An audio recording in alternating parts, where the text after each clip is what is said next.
આપણી સાથે આ ચર્ચામાં આજે જોડાઈ રહ્યા છે મહિન્દ્રા મેન્યુલાઇફ મ્યુચ્યુઅલ ફંડના ક્રિષ્ના સંઘવી. ક્રિષ્નાજી, સ્વાગત આપનું સીએનબીસી બજાર પર. અને સર, સૌથી પહેલાં તો અહીંયાથી એ જ આપણે જાણવું છે કે જુઓ, ઇલેક્શનની એક મોટી ઘટના હતી, મોટી એક ઇવેન્ટ હતી જે અત્યારે આપણને પૂરી થતી દેખાય છે. ઇલેક્શનના રોજ આપણને ઘણા ઉતાર ચઢાવ માર્કેટની અંદર જોવા મળ્યા, પરંતુ ત્યાંથી ગ્રેજ્યુઅલી માર્કેટ અત્યારે હવે અહીંયા આપણને ઉપર આવતું દેખાયું છે. કઈ રીતે હવે અહીંયાથી આગળની દિશાને તમે ખાસ કરીને માપી રહ્યા છો? કયા કયા સંકેતો એવા છે કે જ્યાં બજાર આપણને આગળના સમયમાં દિશા પકડતું દેખાશે? નહીં, આપણે આઈ થિંક આપણું ઇન્ડિયન માર્કેટનું જે બ્રોડ સેટઅપ છે એ તો સિમ્પલ છે કે ભાઈ ઇન્ડિયામાં equity market is doing partly well because of there is idea call Indian economy, જે નેક્સ્ટ 5 વર્ષ 10 વર્ષના જે આપણો નોર્મલ ઇન્વેસ્ટમેન્ટ પીરિયડ હોય એમાં ઇકોનોમી સારું કરી રહી છે. આપણી 5th લાર્જેસ્ટ ઇકોનોમીમાંથી 3rd લાર્જેસ્ટ તરફ જઈ રહી છે. નોમિનલ જીડીપી વાઇઝ આપણે જોઈએ તો 12% નોમિનલ જીડીપી લઈએ સાધારણ, તો 6 સાડા 6 વર્ષમાં ઇન્ડિયન જીડીપી ડબલ થાય. સો that's a broad economy side. અને બીજું બાજુ એવું છે કે આપણી માર્કેટ એટલા પણ માટે સારું કરી રહી છે કે world wide equity as asset, equity as a risk asset માટે આજે પોઝિટિવ સેન્ટિમેન્ટ છે, પોઝિટિવ રિક્વાયરમેન્ટ છે કે ભાઈ વર્લ્ડ વાઇડ ઓલમોસ્ટ આપણે જોઈએ તો ઘણી બધી માર્કેટો એવી છે કે જે આજે more or less towards 52 week high કે લાઈફ હાઈ તરફ ટ્રેડ થઈ રહી છે. સો બંને કોમ્બિનેશન છે, આપણું India specific earning growth, economic growth as well as this. Yes, આપણે બજારમાં maybe election was event જે આપણે લાસ્ટ 1.5-2 મહિનાથી right from the time election was announce, આપણે ઇલેક્શન તરફ એક સાધારણ છે જે નિયર ટર્મ ઇવેન્ટ દેખાય આપણને, એના પર આપણું એક મેન્ટલી જરા ત્યાં વધારે ન્યૂઝ ફ્લો આવે, વધારે attraction થાય to follow those news flows. But I think the macro economy angle is equally important, which is a medium and long term.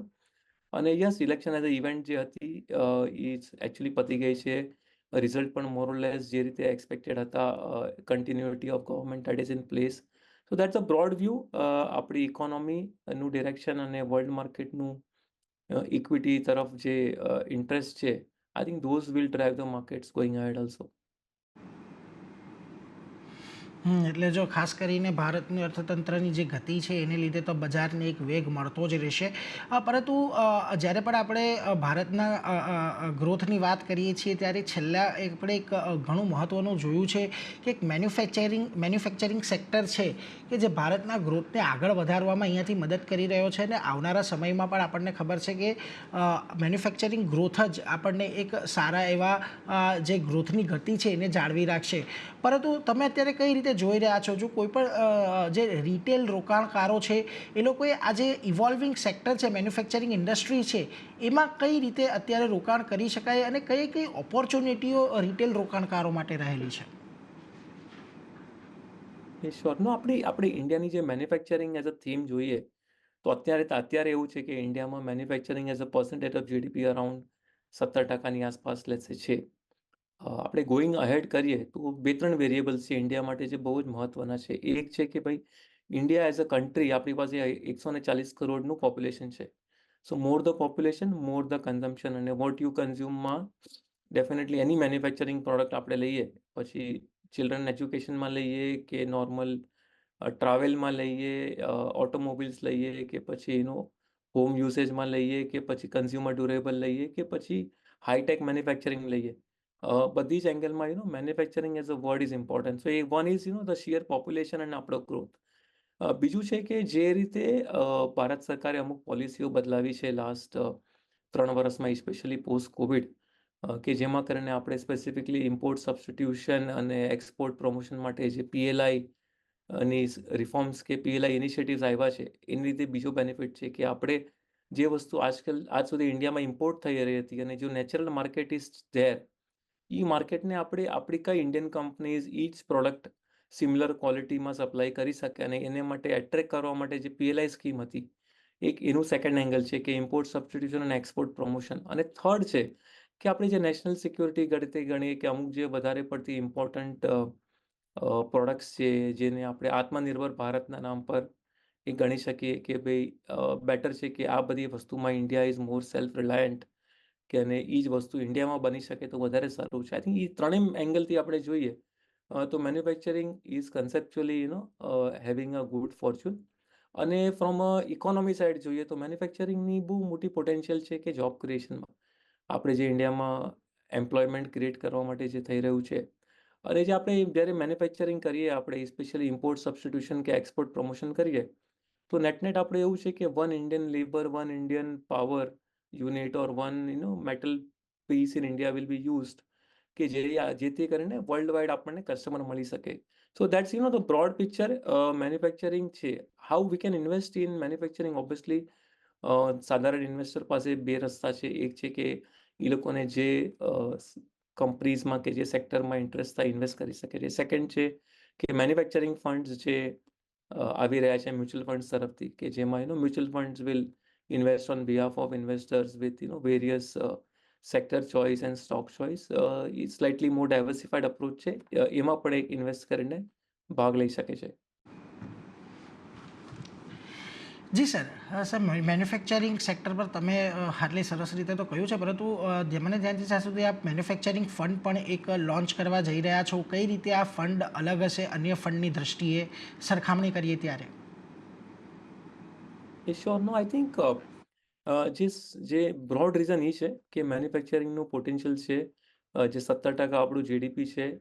Manufacturing as a percentage of GDP જે 17% છે, એને આપણે આગળ વધારવાનો જે ગવર્મેન્ટનો પ્રયાસ છે, પ્લસ જે પીએલઆઈ સ્કીમ છે, આત્મનિર્ભર ભારત સ્કીમ છે, ઇન્ડિયાનું જે નેચરલ માર્કેટ છે 140 કરોડ પીપલનું. એટલે આપણે પાસે કે ને કે મેન્યુફેક્ચરિંગને વધવા માટે જે સ્ટેપ્સ જોવે છે ઇન્ડિયામાં અવેલેબલ છે. અને અમારું ઇન્ટેન્શન એવું છે કે આવી રીતે મેન્યુફેક્ચરિંગ ફંડ લોન્ચ કરીએ તો જે સેક્ટરમાં મેન્યુફેક્ચરિંગ એક્ટિવિટી થઈ રહી છે, અને મેન્યુફેક્ચરિંગ એક્ટિવિટી બહુ જ આપણે કહે ને કે વાઇડ સ્પ્રેડ છે. આપણે હાઈ એન્ડ એન્જિનિયરિંગ ગણીએ, નોર્મલ કેપિટલ ગુડ્સ ગણીએ, કેપિટલ ગુડ્સની સપોર્ટ સિસ્ટમ ગણીએ, ઓટોમોબાઈલ્સ ગણીએ, ઓટો એન્સિલરીઝ છે, ઇવન કન્ઝ્યુમર સ્ટેપલ્સ છે કે કન્ઝ્યુમર ડ્યુરેબલ્સ છે. Air conditioner also is a manufactured product in India. So is something like automobile, a car is a manufactured product.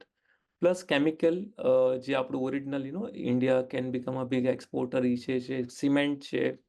સો આપણી પાસે choice, pharmaceutical also is a manufactured product. So આપણી પાસે range of sectors છે ગણીએ, અને number of companies available is pretty large between large cap, mid cap, small cap.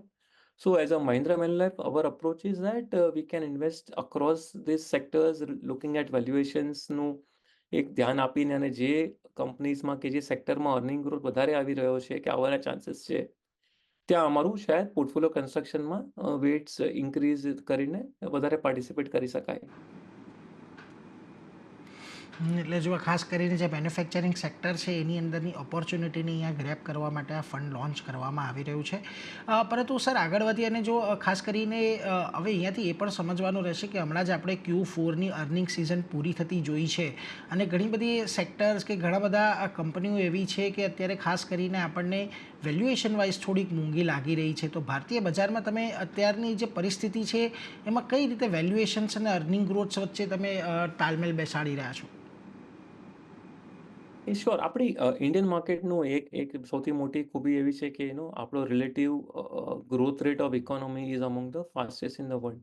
Specially જ્યારે આપણે nominal GDP લઈએ, તો ઇવન લાસ્ટ 20-25 વર્ષનો પણ ટ્રેક લગાવીએ તો નોર્મલી એવું છે કે ઇન્ડિયન નોમિનલ જીડીપી અરાઉન્ડ 12%ની આસપાસ રહ્યો છે આટલા વર્ષોમાં. સો જ્યારે લોંગ ટર્મ ટ્રેક રેકોર્ડ સારું હોય તો આપણે બ્રોડ એઝમ્પશન એવું છે કે similar nominal GDP can remain around 12%ની આસપાસ, 11, 11.5, 12, 12.5, એ જે રેન્જ છે 12%નું આપણે એવરેજ લઈએ, any combination of real GDP around 7-8% અને ઇન્ફ્લેશન 4-5%ની આસપાસ લઈએ, તો બ્રોડ અન્ડરસ્ટેન્ડિંગ એવું છે કે જ્યાં સુધી આપણું નોમિનલ જીડીપીનો ટ્રેક્શન છે ત્યાં સુધી Indian companies will keep on growing. જ્યારે 12% નોમિનલ જીડીપી ગ્રોથ રેટ હોય તો સાધારણ છે કે good corporates will earn around anything from 14% to 18% kind of earning growth rate. અને અર્નિંગ ગ્રોથ રેટની બીજી ખૂબી એવી છે કે બધા જ સેક્ટર એકસાથે ગ્રો નથી થઈ રહ્યા. અમુક સેક્ટર હમણાં ફાસ્ટ ગ્રો થઈ રહ્યા છે, તો અમુક સેક્ટર મે બી નેક્સ્ટ યર થશે. દેટ ઇઝ જે સેક્ટર પાર્ટિસિપેશન ઓફ પ્રોફિટ્સ ગણીએ, કે અલગ અલગ ઇકોનોમીની અલગ અલગ સેક્ટરની અલગ અલગ ડાયનામિક્સ હોય છે, કે અમુક સેક્ટર હમણાં સારા કરે છે તો એના જે કન્ઝ્યુમર એના જે વેન્ડર છે એ લોકો મે બી ફ્યુચરમાં સારું કરશે. એ જે ઇક્વેશન છે એ પ્રમાણે લાગે છે કે આપણું જે નોમિનલ જીડીપીનું જે લિંકેજ પ્લસ સેક્ટર પાર્ટિસિપેટ રોટેશનમાં અક્રોસ ધ બોર્ડ બુલિશનેસ છે. Now the only challenge in India આપણે લાસ્ટ 10-20 વર્ષથી જોઈ રહ્યા છીએ વન વર્ડ કોલ્ડ વેલ્યુએશન. અને honestly yes, it's slightly tricky. અને જ્યારે આપણે લાસ્ટ 12 મહિનાના કે 15 મહિનાના ડિનોમિનેટરથી જોઈએ તો માર્કેટમાં બહુ જ સારું રિટર્ન મળ્યું છે આપણને બધાને. એટલે થોડું વેલ્યુએશન એંગલથી જરા કોશિયસ, પણ મોર like stock specific consciousness, sector specific will help rather then worrying overall valuation. Because આપણે જ્યારે પણ લાસ્ટ 20 વર્ષનો રેકોર્ડ જોયો છે, તો સપોઝ નિફ્ટીનું મલ્ટિપલ અગર 20નું હોય વેલ્યુએશન મલ્ટિપલ, તો you'll always find sectors with 10, 12, 15નું મલ્ટિપલ અને એઝ વેલ એઝ 25, 30, 35નું multiple. It's always going to be a choice between valuations, relative earning attractiveness, and overall market. જી સર, એટલે એના પર તો ખાસ ધ્યાન રાખીશું જ. પરંતુ આપણે ઓપનિંગ કમેન્ટરીની અંદર કહ્યું કે આપણને આ સરકારમાં પણ એક રિપીટેશન જોવા મળ્યું છે, અને હવે અહીંયાથી ખાસ નજર આપણી બજેટ પર પણ રહેવાની છે કે સરકાર કેવું બજેટ લઈને આવી રહી છે. કઈ પોલિસીસ કે કયા એવી વાતો છે કે જેને તમે આ બજેટની અંદર જોવા માગશો આ નવી સરકાર પાસેથી? Yeah, sure. No, I think આપણે જોઈએ છીએ it's a government which has come back in power for the third term. એટલે એક છે કે આપણને પોલિસી કન્ટિન્યુટી બ્રોડલી જોવા મળશે. ફાઇનાન્સ મિનિસ્ટર પણ સેમ છે. સો એ રીતે જોઈએ તો ફ્રોમ અ બજેટ એંગલ આપણે continuity is a minimum expectation, and I think that will be there. What is also useful in any budget, especially જ્યારે ફર્સ્ટ બજેટ હોય નવા ટર્મનું, ત્યારે એક જાણવા મળે કે ભાઈ ગવર્મેન્ટનું જે નેક્સ્ટ 5 વર્ષનો જે ઓવરઓલ પ્લાનિંગ શું છે, એ લોકોને ઓવરઓલ કેવી રીતે કન્ટ્રીના ગ્રોથ માટે કયા એ લોકોના મોર ઇમ્પોર્ટન્ટ વેરિયેબલ છે, એ આપણને કદાચ જોવા મળશે. પણ yes, in a continuity budget where the government is same, the finance minister is same, I think more or less, we should expect more of the same which we've seen for last 3-4 years in terms of job creation efforts, economy, and maybe manufacturing led, growth.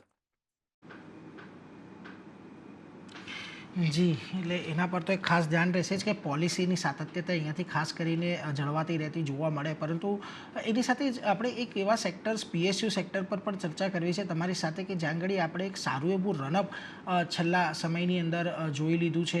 Defence સ્ટોકમાં પણ એ જ પ્રકારની આપણને એક rally જોવા મળી છે. તમને લાગે છે કે આ સેક્ટર આવનારા સમયમાં પણ આટલા જ અટ્રેક્ટિવ રહેશે? એ શ્યોર, અગેન સેમ થિંગ. આપણે મેક્રો એંગલથી સપોઝ પીએસયુને જોઈએ તો ઘણા બધા પીએસયુ કોર ઇકોનોમી સેક્ટરમાં છે, અને એ બધી કોર ઇકોનોમી સેક્ટરની મેન્યુફેક્ચરિંગ સાથે બહુ સ્ટ્રોંગ લિંકેજ છે. ઇન અ સેન્સ કે આપણે હવે સપોઝ પાવર સેક્ટર લઈએ, તો જો પાવર પ્રોડ્યુસ થશે તો જ મેન્યુફેક્ચરિંગમાં આપણને સપોર્ટ મળશે, રાઈટ?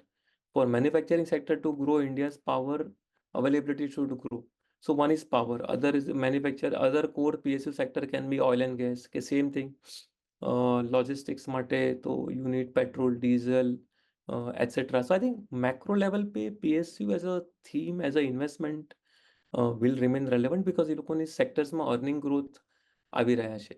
આપણે બીજી રીતે જોઈએ specific to defence, again macro picture same છે. આત્મનિર્ભર ભારતના બિગર ઇનિશિયેટિવમાં ઘણી બધી Indian defence companies are emerging, અને historically defence was actually a state subject for many years. એટલે ઘણી બધી કંપનીઝ ઇન્ડિયામાં છે કે જે પબ્લિક સેક્ટર યુનિટના રોલમાં ડિફેન્સ માટે રહી છે.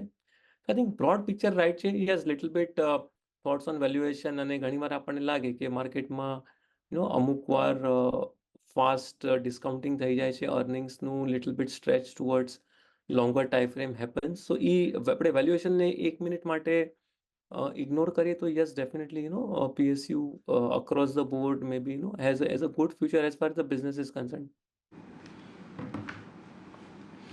જી, એટલે એના પર તો એક ખાસ નજર રાખતા જ રહીશું. પરંતુ એક સેક્ટર કે જેના પર આપણે સૌથી વધારે ચર્ચા પહેલાં કરતા હતા એ છે BFSIનું સેક્ટર. અને આ સેક્ટરમાં આપણે જોયું છે કે ખાસી એવી ઓપોર્ચ્યુનિટી અત્યારે તો ક્રિએટ થવાની જગ્યા બનતી દેખાઈ રહી છે. તમને લાગે છે આ સેક્ટર પણ અત્યારે રોકાણ કરવા માટે એટલું જ એટ્રેક્ટિવ છે? Yeah, sure. No, I think ફાઇનાન્શિયલ્સમાં આપણે બેઝિકલી બે રીતે જોઈએ. એક છે કે લેન્ડિંગ બિઝનેસીસ જોઈએ અને નોન લેન્ડિંગ બિઝનેસ જોઈએ. લેન્ડિંગ બિઝનેસનું સાધારણ relevance to the market in terms of index weight etcetera વધારે છે. તો લેન્ડિંગ બિઝનેસને લાસ્ટ આપણે કહીએ કે 1.5-2 વર્ષથી lending business has led the profitable growth for the Indian listed equities because જ્યારે આરબીઆઈનું રેપો રેટ હાઈક આવ્યો બીટ આપણે 4%માંથી 6.5% આપણે જે થયું છે એ જ 250 બેસિસ પોઈન્ટનું રેટ હાઈકને લીધે overall landing rates vent up in the system and lot of banks and NBFCs made good profit by lending at higher rates. I think now આપણે એવા જંકચર પર છીએ કે કદાચ incremental rate hike is not, let's say, expected. Now it's more like either stable or perhaps some rate cut. તો એક angle એવું છે કે બેન્કિંગ સેક્ટરમાં કદાચ થોડું નિમ પ્રેશર આવી શકે because incrementally rate cuts can happen whenever they happen but at the same time જે આપણી ગ્રોથ પોટેન્શિયલ છે એની હારે જો ક્રેડિટ લિંકેજ જે છે કે નોમિનલ ગ્રોથ ઓફ જીડીપી અને sectoral credit or the lending by banks across the board, whether it's retail credit, corporate credit, SME, I think broad mix of credit growth will be in place.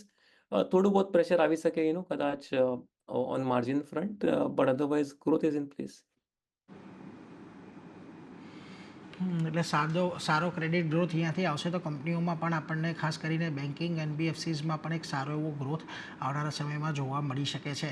પરંતુ એ સાથે જ ક્રિષ્નાજી, આપનો રજા લેવાનો સમય થયો છે. આપનો ઘણો ઘણો આભાર. આપ અમારી સાથે જોડાયા, ખાસ કરીને મેન્યુફેક્ચરિંગ સેક્ટર અને અન્ય સેક્ટર પર આપે અમારી સાથે જે ચર્ચા કરી એના માટે આપનો એકવાર ફરી આભાર.